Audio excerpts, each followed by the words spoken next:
حضرات علماء کرام، محترم بزرگوں، نوجوان ساتھیوں،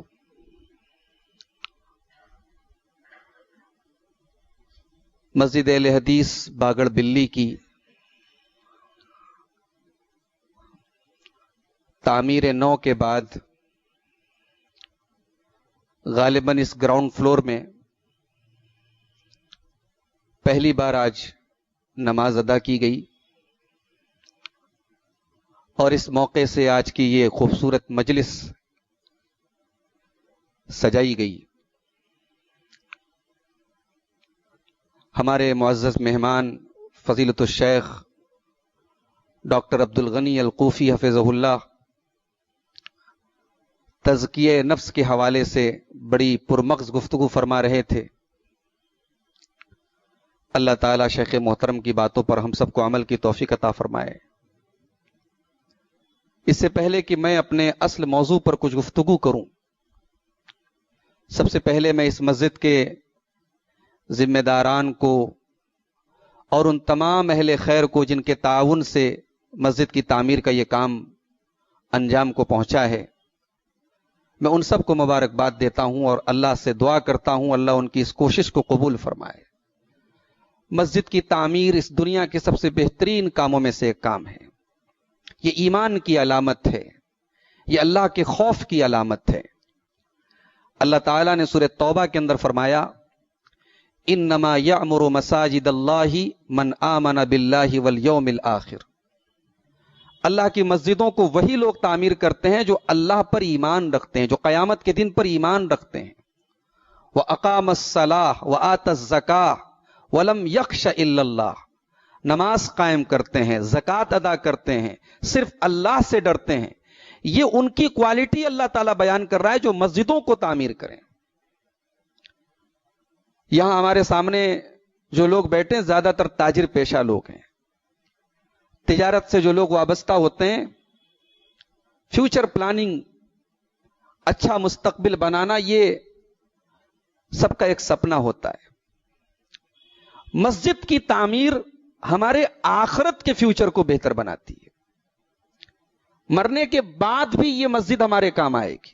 اس مسجد کی اینٹوں میں، اس مسجد کے در و دیوار میں ہم نے اگر اپنا پیسہ لگایا ہے، اپنا وقت لگایا ہے، اپنی انرجی لگائی ہے، ہمارے ماتھے سے ٹپکا ایک پسینہ بھی، اس پسینے کا ایک قطرہ بھی انشاءاللہ رائے گا نہیں جائے گا۔ اللہ کے نبی صلی اللہ علیہ وسلم فرماتے ہیں، ابن ماجہ کی روایت ہے، ان مما یلحق المؤمن بعد موتہ، مومن کی موت کے بعد بھی کچھ چیزیں اس کے کام آتی ہیں۔ اس میں ایک چیز اللہ کے رسول صلی اللہ علیہ وسلم فرمائی، وَمَسْجِدًا بَنَاهُ، کسی مسجد کی تعمیر میں اگر اس نے حصہ لیا ہے، وہ مسجد جب تک باقی ہے، اس کے در و دیوار جب تک باقی ہیں، جب تک وہاں روئے زمین پر اس مسجد کے اندر اللہ کی بارگاہ میں سجدہ ہو رہا ہے، قرآن کریم کی تلاوت ہو رہی ہے، اللہ کا ذکر ہو رہا ہے، وہ مسجد اس انسان کے مرنے کے سینکڑوں برس بعد بھی اگر وہ مسجد قائم ہے، انشاءاللہ اس کو ثواب ملتا رہے گا۔ اللہ تعالیٰ ان تمام اہل خیر کی اس کوشش کو قبول فرمائے۔ میرے بھائیوں، میں نے آپ کے سامنے خطبہ مسنونہ کے بعد قرآن مجید کے 16ویں پارے کی 3 آیتیں پڑھی ہیں۔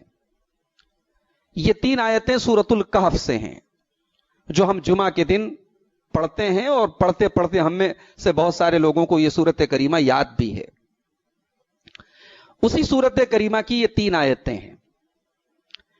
یہ 3 آیتیں ہمیں غور کرنے کی دعوت دے رہی ہیں، ہمیں سوچنے پر مجبور کر رہی ہیں، یا مگر اگر میں اور کلیئر الفاظ میں بولوں تو یہ 3 آیتیں ہمیں وارننگ دے رہی ہیں، ہمیں خبردار کر رہی ہیں۔ بھائی، ہم مسلمان ہیں، ہمارا اور آپ کا ایمان ہے کہ اللہ تعالیٰ نے ہمیں پیدا اسی لیے کیا ہے کہ ہم اس کی عبادت کریں۔ وَمَا خَلَقْتُ الْجِنَّ وَالْإِنسَ إِلَّا لِيَعْبُدُونَ، ہم پیدا ہوئے ہیں اللہ کی عبادت کرنے کے لیے۔ ہماری زندگی کا مقصد ہے کہ ہم ایسا عمل کریں جس سے اللہ راضی ہو۔ قرآن مجید کے 29ویں پارے کی ابتدائی آیات پڑھیں آپ۔ تبارک الذی بیدہ الملک وہو علی کل شیء قدیر الذی خلق الموت والحیات لیبلوکم ایکم احسن عملا. اللہ نے تمہیں زندگی اور موت دی ہے، وہ تمہیں آزمانا چاہتا ہے کون تم میں بہتر عمل کرتا ہے، کون تمہیں تمہارے اندر کون اللہ کو راضی کرنے والا عمل کرتا ہے. تو بھائی ہماری زندگی کا مقصد ہے کہ ہم اللہ کو راضی کریں، ہم نیکی کریں، اور اپنی طاقت بھر ہم سب نیکی کرتے بھی ہیں. بھائی آج اس مسجد میں ہم بیٹھے ہیں، سوموار کا دن ہے، ورکنگ ڈے ہے، ہم اپنی مصروفیات کو چھوڑ کر کے یہاں بیٹھے. مقصد تو یہی ہے نا کہ کچھ دین کی باتیں سن لیں، کچھ نیکیاں ہمارے نامہ اعمال میں جڑ جائیں. مگر ایک بات بتاؤ میرے بھائی، اپنے دل پر ہاتھ رکھ کے بتاؤ، یہ نیکیاں جو ہم کر رہے ہیں، جو بھی ٹوٹی پھوٹی نیکیاں کر رہے ہیں، کل قیامت کے دن جب ہمارا نامہ اعمال کھلے اور یہ نیکیاں ہمارے نامہ اعمال سے ڈیلیٹ کر دی جائیں، ہمارے اکاؤنٹ سے ایریز کر دی جائیں، ڈیلیٹ کر دی جائیں، اللہ کے ہم کو یہ بتایا جائے کہ تمہاری نیکیاں تو ہمارے یہاں کاؤنٹ ہی نہیں کی گئیں، تمہاری نیکیاں ہمارے یہاں شمار ہی نہیں ہوئی، تمہاری نیکیاں ویسٹ ہو گئیں، بیکار ہو گئیں، تب سوچو ہمارے دل پر کیا گزرے گی. بھائی جس نے نیکی نہیں کیا ہے وہ بھی روئے گا اس دن، لیکن جو نیکی کر کے گیا ہے اور اس کی نیکی کی کوئی ویلو نہیں ہے، وہ تو اور زیادہ روئے گا نا. بھائی ایک آدمی کاروبار میں، بزنس میں گھاٹا سہ رہا ہے، اس کو پروفٹ نہیں ہو رہا ہے، ظاہر ہے کہ وہ تکلیف میں ہے، ٹینشن میں. مگر ایک انسان کی پونجی چلی جائے، اس کا کیپٹل چلا جائے، اس کا سرمایہ ڈوب جائے، یہ تو بڑی تکلیف کی بات ہے. اللہ تعالیٰ نے سورہ کہف کی ان 3 آیتوں میں ہمیں اسی انجام سے ڈرایا ہے. قُلْ هَلْ نُنَبِّئُكُمْ بِالْأَخْسَرِينَ أَعْمَالًا، اے نبی آپ اعلان کر دیجئے، آپ بتا دیجئے، کیا میں تمہیں ان لوگوں کے بارے میں نہ بتا دوں جو عمل کے اعتبار سے سب سے زیادہ خسارے میں ہیں، جو سب سے بڑے لوزر ہیں، جو عمل کے اعتبار سے سب سے زیادہ نقصان میں ہیں. الذین ضل سعیہم فی الحیات الدنیا وہم یحسبون انہم یحسنون صنعا، جو دنیا میں نیکیاں بھی کرتے رہے، نمازیں بھی پڑھتے رہے، تلاوت بھی کرتے رہے، روزے بھی رکھے، حج بھی کیے، عمرے بھی کیے، انہوں نے بہت ساری نیکیاں کی. وہ تو یہ سمجھتے رہے ہم نیکیوں کے انبار کھڑے کر رہے ہیں، لیکن ان کی نیکیاں راستے سے بھٹک گئیں، ان کی نیکیاں صحیح ٹریک پر نہیں تھی، ان کی نیکیاں برباد ہو گئیں. اولئک الذین کفروا بآیات ربہم ولقائہ فحبطت اعمالہم فلا نقیم لہم یوم القیامۃ وزنا. یہی وہ لوگ ہیں جنہوں نے اللہ کی آیتوں کا انکار کیا، اللہ سے ملاقات کا انکار کیا، اور جن کی نیکیاں برباد کر دی جائیں گی، اور قیامت کے دن ان کی نیکیوں کو اللہ کے میزان عمل پر، اللہ کے ترازو پر کوئی وزن نہیں ملے گا. سوچنے والی بات ہے میرے بھائیوں. اور اسی بات کو اللہ تعالیٰ نے سورہ فرقان کے اندر دوسرے الفاظ میں بیان کیا. وَقَدِمْنَا إِلَى مَا عَمِلُوا مِنْ عَمَلٍ فَجَعَلْنَاهُ هَبَاءً مَنْثُورًا. میرے بندو، کل قیامت کے دن کچھ بندے میرے ایسے بھی آئیں گے جو بہت سارے اعمال کر کے آئے ہوں گے، بہت ساری نیکیاں کر کے آئے ہوں گے. فَجَعَلْنَاهُ هَبَاءً مَنْثُورًا، ہم ان کی نیکیوں کو ہوا میں اڑا دیں گے، ان کی نیکیوں کو دھول بنا کے اڑا دیا جائے گا، ان کی نیکیوں کی کوئی ویلو نہیں ہوگی. اور اسی بات کو اللہ تعالیٰ نے قرآن مجید کے 30ویں پارے میں سورۃ الغاشیہ کے اندر، جسے ہم عام طور سے جمعہ کی دوسری رکعت میں سنتے رہتے ہیں امام صاحب سے، وجوہ یومئذ ناعمہ لسعیہا راضیہ. ایک طرف قیامت کے دن کچھ ایسے بھی لوگ ہوں گے جن کے چہرے تر و تازہ ہوں گے، جن کے چہرے فریش ہوں گے، جو اپنے عمل پر خوش ہوں گے، اپنے عمل پر راضی ہوں گے. اور اسی دن کچھ ایسے بھی چہرے ہوں گے، اللہ نے فرمایا عاملۃ ناصبہ، وہ عمل کر کے آئے ہوں گے، وہ تھک گئے ہوں گے نمازیں پڑھتے پڑھتے، وہ تھک گئے ہوں گے نیکیاں کرتے کرتے. تسلا نارن حامیہ، لیکن نیکیاں کرنے کے باوجود اور نیکی کر کے تھک جانے کے باوجود وہ جہنم میں ڈالے جائیں گے. تو بھائیو ایسا کیوں ہوگا؟ کیوں انسان کی نیکیاں برباد ہو جائیں گی؟ وہ کون سے کیڑے ہیں جو ہماری نیکیوں کو کھا جائیں گے؟ وہ کون سا وائرس ہے؟ وہ کون سی خطرناک چیز ہے جو ہماری نمازوں کو ختم کر دے گا، ہماری عبادتوں کو گھن کی طرح چاٹ جائے گا؟ وہ کون سی چیزیں ہیں؟ میں چاہتا ہوں کہ آج کی اس مختصر سی گفتگو میں چند ایسی چیزوں کا آپ کے سامنے ذکر کروں۔ نیکیاں، ویسے مال کے بارے میں بھی یہ بات کہی جاتی ہے کہ کمانے سے اہم چیز ہے بچانا۔ سیونگ زیادہ امپورٹنٹ ہے ارننگ سے، کہا جاتا ہے۔ نیکیاں ہم کر رہے ہیں، نیکیوں کو بچائیں کیسے؟ وہ کون سے خطرے ہیں جو ہماری نیکیوں کو ڈبا دیں گے، ہماری نیکیوں کو مٹا دیں گے؟ آئیے چند ایسی چیزوں کو ہم قرآن و سنت کی روشنی میں دیکھتے ہیں جو ہماری نیکیوں کو برباد کرنے والی ہیں۔ اس میں سب سے پہلی چیز جو ہے میرے بھائیوں، انسان اگر شرک کر کے دنیا سے گیا ہے، اس کی نیکیوں کو اللہ تعالیٰ کے یہاں کوئی ویلیو نہیں ملے گی۔ مشرک کی کوئی نیکی اللہ کے یہاں قبول نہیں کی جائے گی۔ اللہ تعالیٰ نے سورہ زمر میں اپنے نبی سے فرمایا، وَلَقَدْ أُوحِيَ إِلَيْكَ وَإِلَى الَّذِينَ مِن قَبْلِكَ لَئِنْ أَشْرَكْتَ لَيَحْبَطَنَّ عَمَلُكَ وَلَتَكُونَنَّ مِنَ الْخَاسِرِينَ۔ اے نبی، آپ کو بھی یہ حکم دیا جا رہا ہے، اور آپ سے پہلے جتنے نبی آئے ان کو بھی یہ حکم دیا گیا کہ اگر آپ نے شرک کر دیا لَيَحْبَطَنَّ عَمَلُكَ، تو آپ کی تمام نیکیاں برباد کر دی جائیں گی۔ شرک ہماری نیکیوں کو برباد کر دے گا۔ اللہ تعالیٰ نے سورہ انعام کے اندر 18 رسولوں کا ذکر کیا۔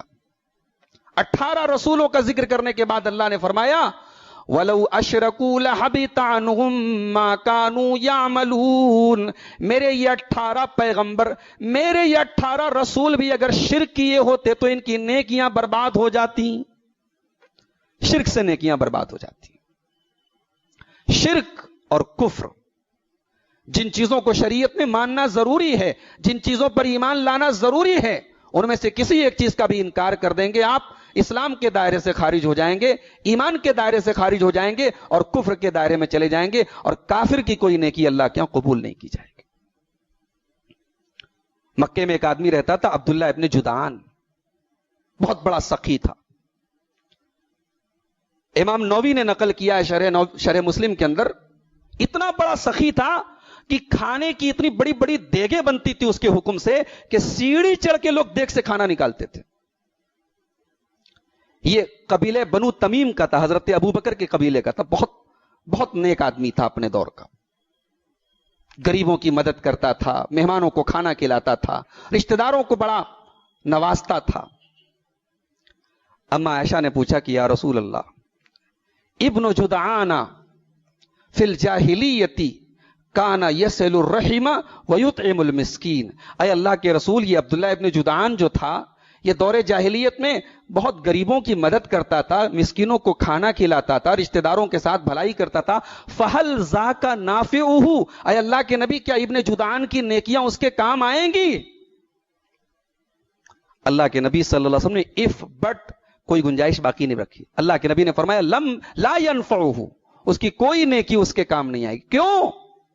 اتنا بڑا نیک تھا، اتنا غریبوں کا مسیحا تھا، کیوں اس کی نیکیاں اس کے کام نہیں آئیں گی؟ اللہ کے نبی نے فرمایا، ابن جدعان نے کبھی کسی دن یہ نہیں کہا تھا رب اغفر لی خطیئتی یوم الدین، اس کی زبان سے کبھی یہ جملہ نہیں نکلا کہ اے میرے رب تو میری خطاؤں کو قیامت کے دن معاف کر دینا۔ یعنی رب کو نہیں مانتا تھا اور قیامت کو نہیں مانتا تھا، کافر تھا، ایمان نہیں تھا اس کے پاس، اور جب ایمان نہیں تھا تو اس نے غریبوں کو کھانا ضرور کھلایا، اس نے مسکینوں کی مدد ضرور کی، اس کی کوئی نیکی آخرت میں کام آنے والی نہیں۔ تو یہ پہلی بات یاد رکھیں میرے بھائی۔ ہم لوگ تو ماشاءاللہ بڑی خوش فہمیوں کے شکار رہتے ہیں، بھائی ہماری جماعت میں شرک نہیں ہوتا، الحمدللہ، ہم لوگ تو ایک دم توحید، فریش توحید لے کر کے آئے ہیں۔ بھائی صاحب، توحید کی اگر آپ بات کریں تو حضرت ابراہیم تو امام الموحدین تھے، موحدین کے امام تھے حضرت ابراہیم علیہ السلام۔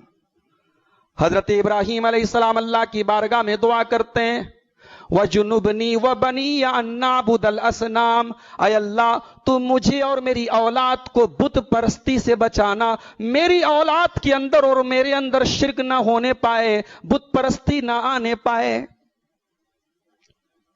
کتاب التوحید کبھی اگر آپ نے پڑھی ہوگی، شیخ الاسلام امام محمد ابن عبد الوہاب کی کتاب التوحید میں شیخ الاسلام نے ایک چیپٹر قائم کیا، باب الخوف من الشرک، شرک سے ڈرنا چاہیے بھائی، اہل حدیث ہیں ہم، موحد ہیں ہم، مزاروں پہ نہیں جاتے، قبروں پہ سر نہیں جھکاتے، غیر اللہ کے نام پہ جانور ذبح نہیں کرتے۔ اس کا یہ مطلب نہیں کہ شرک کی بس یہی قسمیں ہیں، بعض جملے ایسے ہیں جو ہمیں شرک تک پہنچا دیتے ہیں، بعض ایسی حرکتیں ہیں جو ہمیں شرک تک لے کے چلی جاتی ہیں۔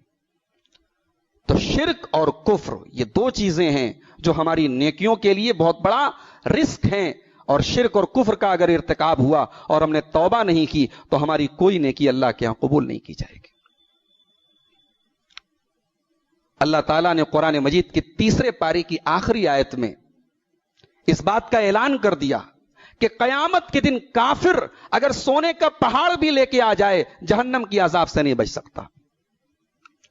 ان الذين كفروا وماتوا وهم كفار فلن يقبل من احدهم ملء الارض ذهبا، جو لوگ دنیا سے کفر کی حالت میں مر گئے، ایمان کے بغیر دنیا سے چلے گئے، کل قیامت کے دن وہ سونے کی وادی بھی لے کے آ جائیں، سونے کا پہاڑ بھی لے کے آ جائیں، زمین بھر کے سونا بھی لے کے آ جائیں، ما تقبل من احدهم، اللہ تعالیٰ اعلان کر رہا ہے زمین بھر کے سونا بھی ان کا قبول نہیں کیا جائے گا۔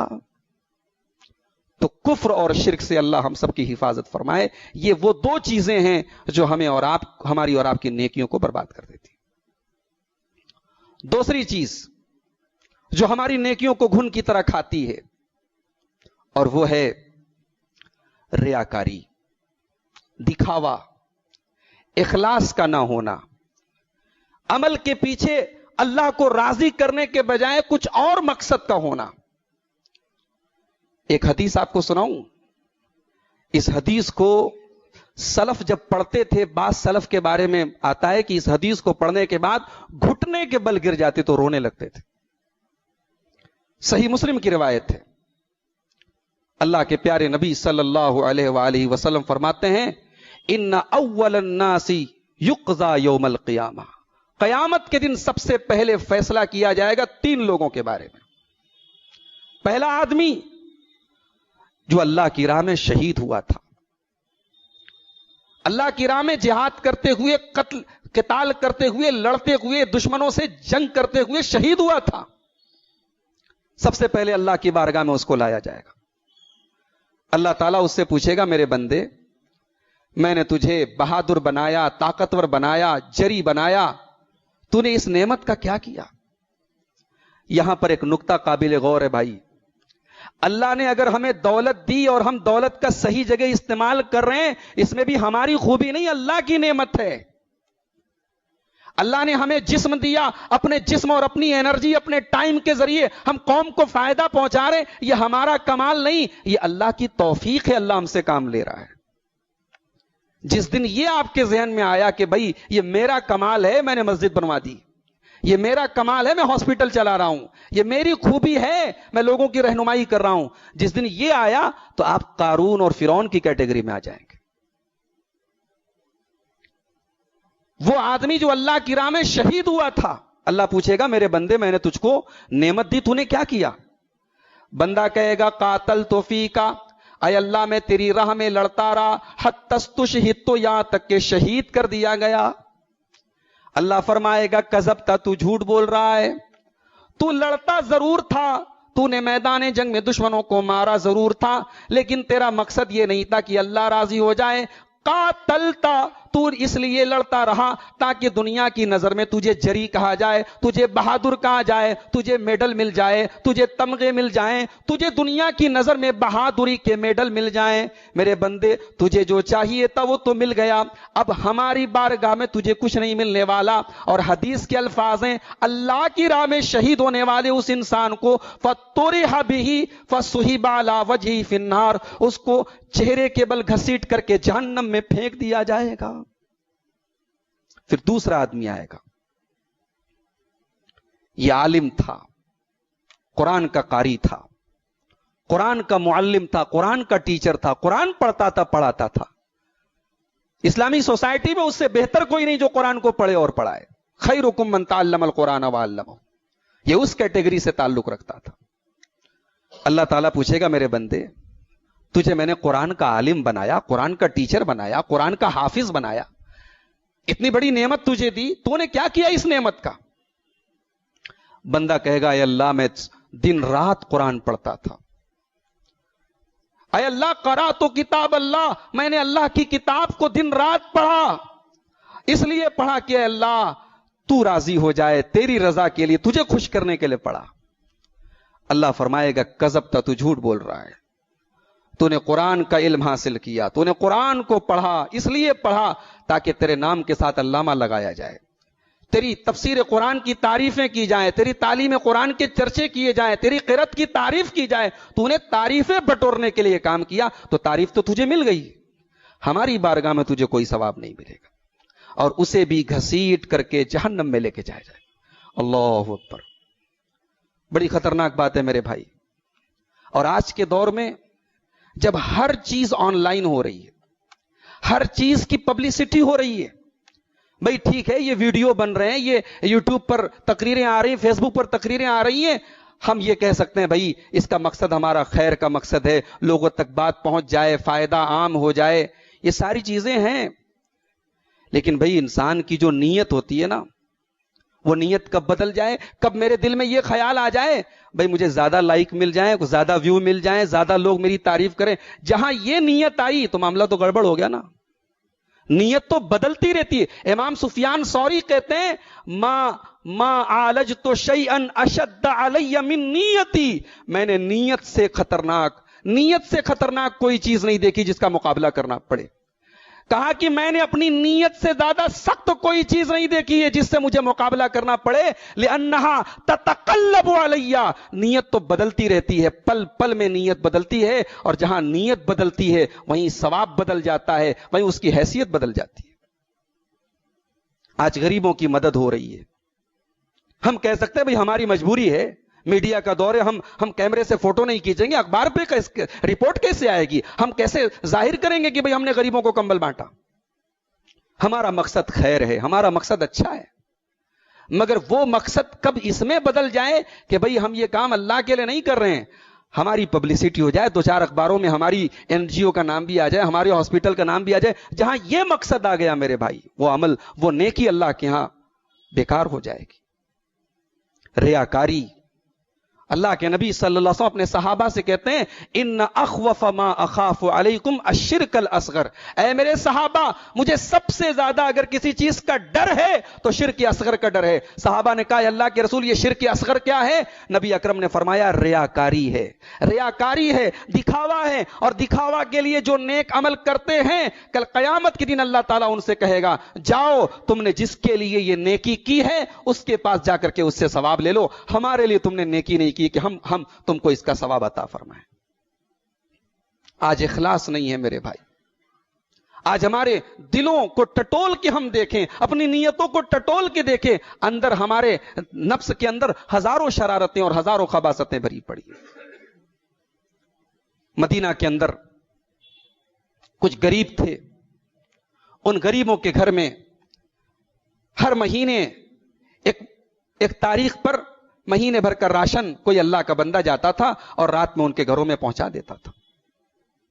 غریبوں کو پتا بھی نہیں کہ ہمارے گھر میں کون آ رہا ہے, ہر مہینے راشن پہنچا رہا ہے. وقت گزرتا رہا, غریبوں کا بھلا ہوتا رہا. پھر ایک دن ایسا ہوا کہ مدینہ میں ایک انتقال ہوا, ایک میت پڑی, اور یہ میت کس کی تھی؟ یہ رسول اکرم کے اہل بیت میں سے ایک بڑے عظیم فرد کی تھی. یہ حضرت علی ابن حسین ابن علی کی میت تھی. یہ اللہ کے رسول کے نواسے کے بیٹے ہیں, حضرت حسین کے بیٹے علی ابن حسین کا انتقال ہوتا ہے, ان کی میت پڑتی ہے. اور جب علی ابن حسین کو نہلانے کے لیے ان کے بدن کے کپڑے جب اتارے جاتے ہیں تو بوریوں کے موٹے موٹے نشان ان کی پیٹھ پر پائے جاتے ہیں. غسل دینے والے حیران ہو جاتے ہیں کہ بھئی یہ کوئی ایسے محنت کش نہیں تھے, کوئی مزدور نہیں تھے, یہ ان کی پیٹھ پر یہ نشانات کیسے آ گئے, یہ کون سا ایسا کام کرتے تھے؟ دھیرے دھیرے یہ خبر پورے مدینے میں پھیل گئی کہ حضرت علی ابن حسین رحمہ اللہ کی پیٹھ پر وہ بڑے موٹے موٹے نشان پائے گئے ہیں بورے کے. اس دن یہ راز کھلا کہ مدینہ کے ان کئی درجن بلکہ سینکڑوں گھروں میں اناج کے بورے اور مہینے کی ہر ایک مخصوص تاریخ کو پابندی سے اناج کی اور راشن کے بورے پہنچانے والے وہ کوئی اور نہیں، وہ رسول کے اہل بیت کے ایک فرد تھے، وہ حضرت علی ابن حسین تھے. اللہ اکبر. آج ایسی نیکیاں کہاں ملتی ہیں میرے بھائیوں؟ آج ایسا اخلاص کہاں ملتا ہے؟ آج نیکیوں سے زیادہ نیکیوں کی پبلسٹی کی فکر ہے. آج اپنے عمل سے زیادہ ہمیں اس بات کی فکر ہے ہماری نیکیاں کیسے لوگوں کو پتہ چل جائیں، کیسے پتہ لگے ہم نے کتنے کارنامے کیے، کتنے جھنڈے گاڑے ہیں. اللہ ہماری نیتوں کی حفاظت فرمائے. انما الاعمال بالنیات، صحیح بخاری کی پہلی حدیث ہے، اعمال کا دار و مدار نیت پر ہے. لیکن ہاں ایک سبق آپ کو اور دینا چاہتا ہوں. کس کی نیت کیا ہے یہ ڈیسائیڈ کرنے والے آپ نہیں ہیں. دل چیر کے دل کے اندر کی نیت کا فیصلہ کرنے والے بھی آپ نہیں، آپ کو اتھارٹی نہیں ہے. شریعت ظاہر کے مطابق فیصلہ کرنے کا حکم دیتی ہے. ایک موقع پر حضرت اسامہ ابن زید رضی اللہ تعالیٰ عنہ نے ایک یہودی کو قتل کر دیا. یہودیوں کے علاقے میں مسلمانوں کا لشکر گیا، ایک یہودی لا الہ الا اللہ پڑھ رہا تھا، حضرت اسامہ ابن زید نے قتل کر دیا اس کو. جب یہ لوگ مدینہ پہنچے، اللہ کے رسول کو پتا چلا، اللہ کے رسول کا چہرہ غصے سے لال ہو گیا. اللہ کے نبی نے کہا کہ اے اسامہ تم نے کیسے قتل کر دیا اس کو؟ کہا یا رسول اللہ اس نے جان بچانے کے لیے کلمہ پڑھا تھا، اس کے دل میں کلمہ نہیں تھا، اس کے دل میں اسلام نہیں تھا. اللہ کے نبی نے بڑا پیارا جملہ استعمال کیا، فرمایا ہلا شققت قلبہ، اے اسامہ اس کا دل کیوں نہیں چیر کے دیکھ لیا؟ اس کا دل چیر کے دیکھ لیتے. اس نے دل سے کہا تھا کہ زبان سے کہا تھا؟ تو یہ صحیح بات ہے کہ اللہ تعالیٰ نیت کے حساب سے ہمیں بدلہ دے گا، مگر کس کی نیت کیا ہے یہ ڈیسائیڈ کرنے والے ہم بھی نہیں ہیں میرے بھائی. ہم فیصلہ کریں گے ظاہر کے اعتبار سے. تو دوسری چیز جو ہماری نیکیوں کو کھا جاتی ہے وہ ریاکاری ہے. تیسری چیز جو ہماری نیکیوں کے لیے زہر ہے وہ ہے تنہائی میں کیے جانے والے گناہ، خلوت میں کیے جانے والے گناہ. انسان کے دو چہرے ہوتے ہیں، ایک وہ چہرہ ہوتا ہے جو پبلک میں ہوتا ہے اور ایک وہ چہرہ ہوتا ہے جو پرائیویٹ میں ہوتا ہے. پبلک والا چہرہ سب جانتے ہیں، پرائیویٹ والا چہرہ یا تو خاص لوگ جانتے ہیں، کوئی نہیں جانتا. اللہ تعالیٰ آپ کی پرائیویٹ لائف کو بھی جانتا ہے، آپ کی پبلک لائف کو بھی جانتا ہے. اگر آپ کی پبلک لائف بہت اچھی ہے، بہت نیک ہے، بہت سوشل ہیں، لیکن پرائیویٹ لائف آپ کی گھنونی ہے، گندی ہے، بدکاری والی ہے، اللہ کی نافرمانی والی ہے، نشے والی ہے، زنا والی ہے، تو بھائی آپ کی نمازیں، آپ کی عمریں، آپ کے حج برباد ہو جائیں گے. حضرت ثوبان رضی اللہ تعالیٰ عنہ کی حدیث ہے، ابن ماجہ کی صحیح روایت ہے. فرماتے ہیں کہ اللہ کے نبی نے ارشاد فرمایا لَأَعْلَمَنَّ أَقْوَامًا مِّنْ أُمَّتِي يَأْتُونَ يَوْمَ الْقِيَامَةِ، میں اپنی امت کے کچھ ایسے لوگوں کو جانتا ہوں جو قیامت کے دن نیکیوں کا پہاڑ لے کر کے آئیں گے. نیکی نہیں، نیکیوں کا پہاڑ لے کر کے آئیں گے. فَيَجْعَلُهَا اللَّهُ عَزَّ وَجَلَّ هَبَاءً مَنْثُورًا، اللہ تبارک و تعالیٰ ان کی نیکیوں کو برباد کر دے گا، ان کی نیکیوں کو اڑا کر کے خاک کر دے گا. حضرت ثوبان رضی اللہ تعالیٰ عنہ نے فوراً کہا کہ اے اللہ کے رسول صفہم لنا وجلہم لنا، اے اللہ کے رسول یہ کون لوگ ہوں گے ذرا کھل کر کے بتا دیجئے، ان لا نکون منہم، تاکہ ہم ان میں سے نہ ہو جائیں. صحابہ کو اپنے بارے میں پہلے ڈر ہوتا تھا، ہم ان میں سے نہ ہو جائیں. نیکیوں کا پہاڑ کرنے کے بعد بھی اللہ تعالیٰ نیکیوں کو برباد کر دے، اے اللہ کے رسول جلدی سے بتا دیجئے کہیں ہم ان لوگوں میں سے نہ ہو جائیں. اللہ کے نبی نے فرمایا اے ثوبان اما انہم من جلدتکم، وہ تمہاری ہی نسل سے ہوں گے، وَإِخْوَانُكُمْ تمہارے بھائی ہوں گے، تمہارے جیسے کلمہ گو ہوں گے، نماز پڑھیں گے، روزہ رکھیں گے، زکوٰۃ دیں گے، سارے نیکی کے کام کریں گے. وَلَكِنَّهُمْ اِذَا خَلَوْا بِمَحَارِمِ اللَّهِ انْتَهَكُوهَا، لیکن ان کی تنہائی، ان کا اکیلا پن گناہوں سے آلودہ ہوگا. وہ جب تنہائی میں ہوں گے، اکیلے میں ہوں گے، گناہ کریں گے، اللہ کی نافرمانی کریں گے. آج ہم سب کے ہاتھ میں موبائل ہے میرے بھائی.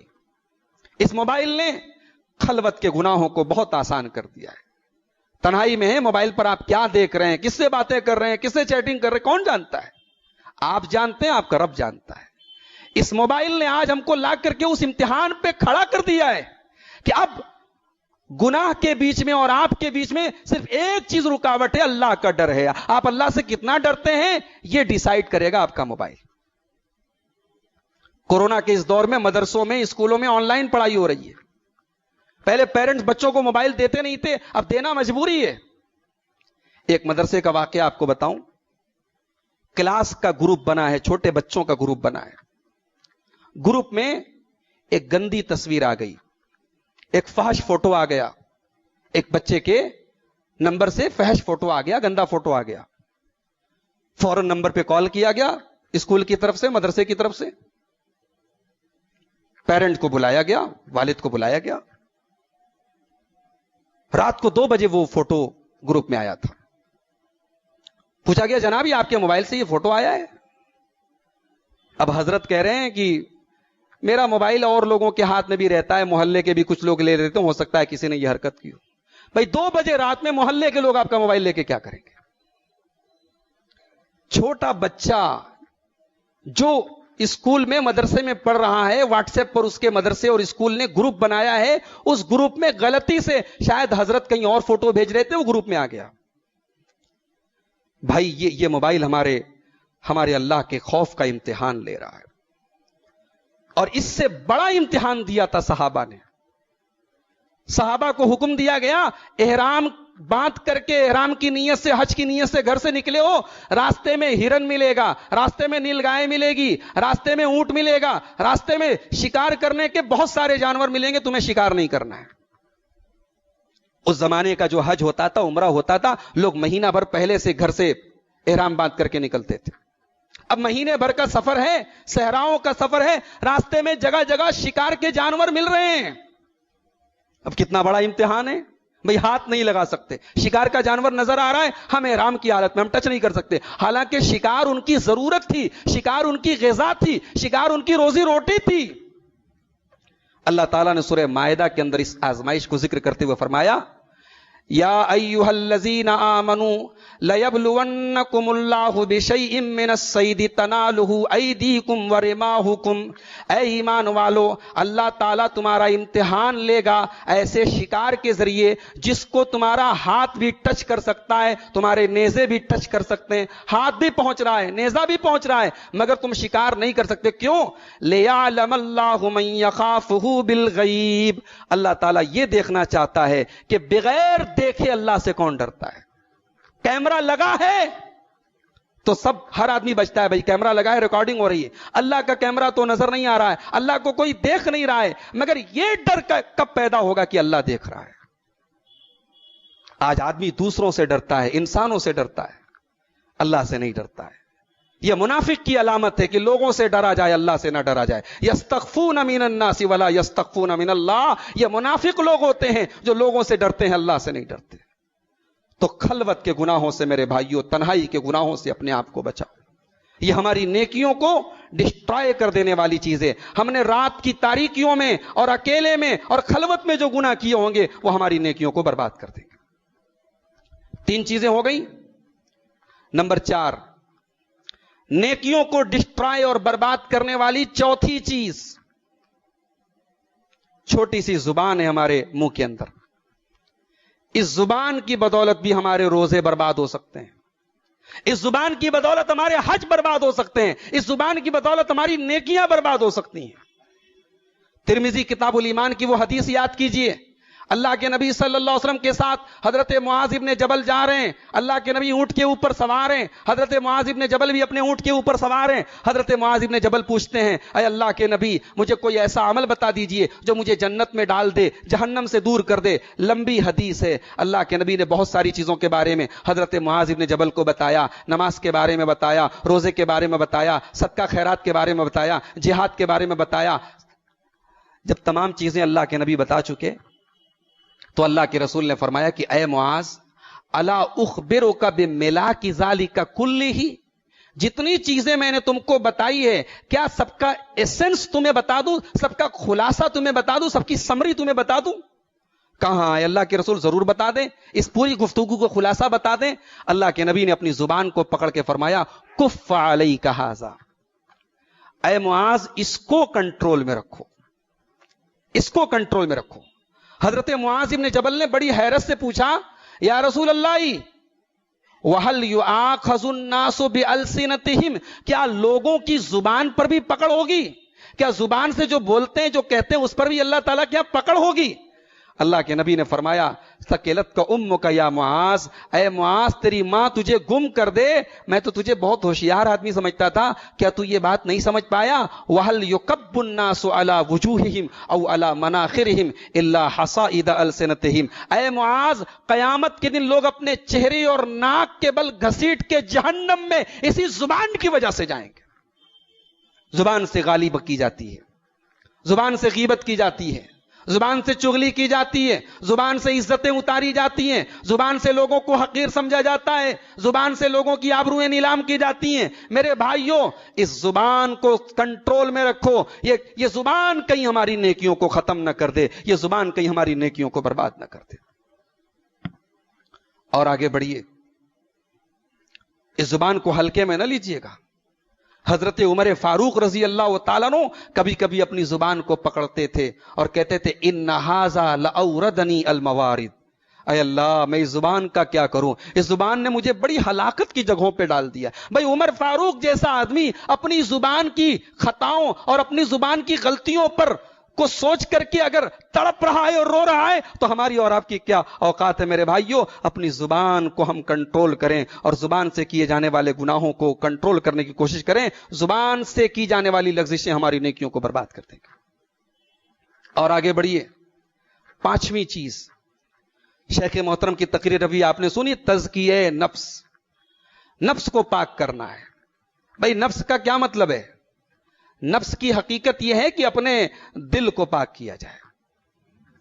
یہ دل پاک اگر نہیں ہے, اس دل میں اگر میل ہے, دل میں بغض ہے, دل میں حسد ہے, دل میں غیر اللہ کی محبت ہے, آج ہماری انرجی جسم کے اوپر خرچ ہو رہی ہے. ہزاروں روپے کے پرفیوم استعمال کر رہے ہیں ہم, لاکھوں روپے مہینے کے مسلمانوں کے مردوں اور عورتوں کے میک اپ پر خرچ ہو رہے ہیں. بھائی صاحب عورتیں نہیں مردوں کے بھی خرچ ہو رہے ہیں. ہم ظاہر اجلا اجلا ہے, من اپنا پرانا پاپی ہے. اس من کو, اس دل کو پاک کرو میرے بھائی. اگر دل پاک نہیں ہے تو ہماری نیکیاں برباد ہو جائیں گی. اللہ کے پیارے نبی فرماتے ہیں الا ان فی الجسد مضغۃ, بدن کے اندر ایک لوتھڑا ایسا ہے, بدن کے اندر ایک پارٹ ایسا ہے, اذا صلحت صلح الجسد کلہ, اگر وہ صحیح ہے تو پورا بدن صحیح ہے, واذا فسدت فسد الجسد کلہ, اگر وہ گڑبڑ ہے تو پورا بدن گڑبڑ ہے. وہ کون سا پارٹ ہے؟ الا وہی القلب, اے لوگو وہ دل ہے تمہارا. وقت ختم ہو رہا ہے میرا, لمبی یہ حدیث ہے, میں اشارہ کر دیتا ہوں آپ کو. اللہ کے رسول صلی اللہ علیہ وسلم مسجد میں بیٹھے ہوئے ہیں, ایک صحابی, انصاری صحابی مسجد کے گیٹ سے داخل ہو رہے ہیں. اللہ کے رسول صحابہ سے کہتے ہیں یطلع علیکم الان رجل من اہل الجنہ, ابھی دیکھنا مسجد کے دروازے سے ایک جنتی آنے والے ہیں. صحابہ نے نظریں اٹھا کے دیکھی, ایک انصاری صحابی وضو کر کے آ رہے ہیں, وضو کا پانی داڑھی سے ٹپک رہا ہے, ہاتھوں میں جوتا چپل لیے ہوئے چلے آ رہے ہیں مسجد میں. اگلے دن پھر اللہ کے رسول نے صحابہ سے کہا ایک جنتی آنے والے ہیں, پھر وہی صحابی سیم پوزیشن میں نظر آئے. تیسرے دن پھر صحابی سیم پوزیشن میں نظر آئے. صحابہ حیران ہو گئے کہ یہ صحابی ایسا کون سا عمل کرتے ہیں کہ اللہ کے نبی نے لگاتار 3 دن ان کو جنتی قرار دیا ہے. حضرت عبداللہ بن عمرو بن عاص رضی اللہ تعالیٰ عنہ اس انصاری صحابی کے پیچھے پیچھے جاتے ہیں, اور انصاری صحابی جب اپنے گھر کے دروازے پر پہنچتے ہیں, حضرت عبداللہ کہتے ہیں بھائی صاحب میرے باپ سے کچھ جھگڑا ہو گیا ہے اور میں نے قسم کھائی ہے 3 دن تک اپنے گھر میں نہیں رہوں گا, اپنے باپ کے گھر میں نہیں رہوں گا, کیا 3 دن تک آپ مجھے اپنے گھر میں رہنے کی اجازت دیں گے؟ بھئی ہمارے یہاں 3 گھنٹے کے لیے مہمان آ جائے تو ہماری عورتوں کے تو پیشانیوں پہ بل آ جاتے ہیں, جبکہ ماشاءاللہ ہمارے گھر بہت کشادہ ہیں. صحابہ کرام کے گھر چھوٹے ہیں مگر دل بہت بڑا ہے. ایک صحابی دوسرے صحابی سے کہہ رہے میں 3 دن آپ کے گھر میں رہنا چاہتا ہوں. صحابی نے ریزن نہیں پوچھا, صحابی نے اپنے گھر میں بھی پتہ نہیں کیا دال راشن ہے کہ نہیں, برابر ہے کہ نہیں, تیل وغیرہ ہے کہ نہیں ہے. صحابی نے کھلے دل سے کہا بھائی میرا گھر آپ کا گھر ہے, آپ تشریف لائیں. 3 دن کے لیے اسٹے کرنے کی اجازت دے دی اپنے گھر میں. حضرت عبداللہ کہتے ہیں میں نے 3 دن تک انصاری صحابی کے گھر میں قیام کیا. مقصد یہ تھا میں دیکھوں ایسا کون سا عمل کرتے ہیں کہ نبی اکرم ان کو جنتی قرار دے رہے ہیں. 3 دن گزر گئے, میں نے انصاری صحابی سے کہا کہ بھائی صاحب میرے باپ سے کوئی جھگڑا نہیں ہوا ہے, میرا اصل مقصد یہ تھا رسول اکرم صلی اللہ علیہ وسلم نے 3 دن لگاتار آپ کو جنتی کہا ہے, میں دیکھنا یہ چاہتا تھا ایسا کون سا عمل آپ کرتے ہیں کہ آپ جنتی ہیں, مگر معاف کیجئے مجھے ایسا کوئی عمل نظر نہیں آیا. جو نارمل لائف ہم گزارتے ہیں وہ نارمل لائف آپ گزارتے ہیں, نماز ہم پڑھتے ہیں آپ پڑھتے ہیں, آپ تو تہجد بھی نہیں پڑھتے ہیں رات میں, تو آپ خود بتا دیں ایسا کون سا عمل کرتے ہیں آپ. میرے پیارے بھائیوں, انصاری صحابی جواب دیتے ہیں کہ عبداللہ میرے اندر کوئی ایسی خوبی نہیں ہے, مجھے نہیں پتا کہ اللہ کے رسول نے کیوں مجھے یہ مقام دیا ہے, لیکن ہاں ایک چیز میرے اندر ہے, ہو سکتا ہے کہ اسی وجہ سے یہ مقام مجھے ملا ہو. لا اجد فی قلبی غشا لأحد من المسلمین, میں اپنے دل میں کسی مسلمان کے لیے دھوکہ نہیں رکھتا ہوں, میرے دل میں کسی مسلمان کے لیے فراڈ اور دھوکے کی نیت نہیں ہوتی ہے, میں کسی مسلمان کے ساتھ فریب نہیں کرتا ہوں, دھوکہ نہیں کرتا ہوں. ولا احسد احدا, اور میں کسی سے حسد بھی نہیں کرتا ہوں. اللہ اکبر. حضرت عبداللہ نے کہا یقیناً یہی وجہ ہے میرے بھائی, اور یہ چیز بہت کم لوگوں کو نصیب ہوتی ہے. دل حسد سے خالی ہو جائے, دل دھوکے سے خالی ہو جائے, ایسے دل بڑے انمول ہوتے ہیں. کاش اللہ ہمارے دلوں کو ایسا بنا دے. دل کو پاک کرو میرے بھائی, دل کو حسد سے پاک کرو, دل کو بغض سے بات کرو. یہ ذرا سی بات پہ ایک دوسرے سے کھنس نکالنا, ایک دوسرے سے دشمنیاں رکھنا, ایک دوسرے سے دوریاں رکھنا, یہ ایمان والوں کا شیوا نہیں ہے. جنت میں ہمیں اگر جانے کی طلب ہے تو جنت میں کینہ لے کے نہیں جا سکتے, جنت میں بغض لے کے نہیں جا سکتے. تو یہ ہے 5ویں چیز کہ ہم جو ہے اپنے دل کو پاک اور صاف رکھیں. اب ایک آخری چیز بیان کر کے میں بات ختم کروں گا, اور وہ چیز کیا ہے بھئی, حقوق العباد ہیں. اگر آپ نے حقوق العباد کے معاملے میں لاپرواہی کی ہے, آپ نے کسی کا حق مارا ہے, آپ نے کسی کی زمین ہتھیائی ہے, آپ کسی کا مال آپ نے ناجائز قبضہ کیا ہے, اس کو آپ کو چکانا پڑے گا. اور اللہ کے یہاں جب چکائیں گے تو وہاں کرنسی کنورٹ ہو جائے گی نیکیوں میں. دنیا میں کرنسی روپیہ ہے, پیسہ ہے, ڈالر ہے. اللہ کے یہاں کرنسی نماز ہے, اللہ کے یہاں کرنسی روزہ ہے, اللہ کے یہاں کرنسی زکات ہے, اللہ کے یہاں کرنسی حج ہے, اللہ کے یہاں کرنسی عمرہ ہے. اب یہ کرنسی کنورٹ ہو جائے گی وہاں ان نیکیوں میں, اور آپ نے دنیا میں جس کا حق مارا ہے اس کے بدلے میں آپ کو اپنی نیکیاں گنوانی پڑیں گی. اللہ کے پیارے نبی جناب محمد رسول اللہ صلی اللہ علیہ وسلم فرماتے ہیں لَتُؤَدُّنَّ الْحُقُوقَ إِلَىٰ أَهْلِهَا, حقداروں کو ان کا حق دے دو, ورنہ تمہیں قیامت کے دن دینا پڑے گا. حَتَّى يُقَادَ لِلشَّاةِ الْجَلْحَاءِ مِنَ الشَّاةِ الْقَرْنَاءِ, قیامت کے دن بغیر سینگ والی بکری کے اوپر اگر سینگ والی بکری نے بھی اگر ظلم کیا ہوگا اس سے بھی قصاص لیا جائے گا. بڑا خطرناک معاملہ ہے حقوق العباد کا.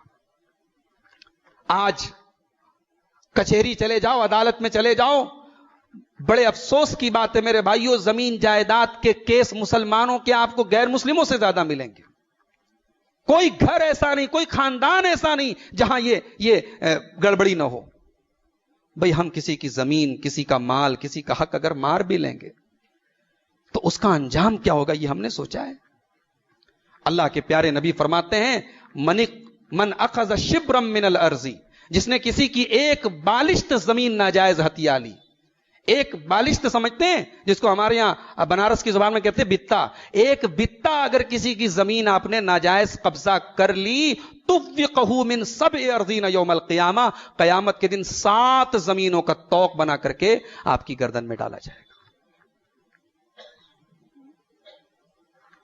میرے بھائیوں, یہ وہ چند اہم چیزیں تھیں جو ہماری نیکیوں کو کھا جاتی ہیں.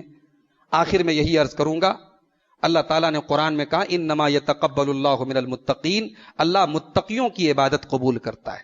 لہٰذا ہم کوشش کریں، عمل سے زیادہ عمل کی قبولیت کی فکر کریں اور اللہ سے دعا کرتے رہیں، جو بھی نیکی کریں ڈرتے رہیں اور اللہ سے دعا کرتے رہیں کہ اللہ ہماری نیکیوں کو قبول فرما لے۔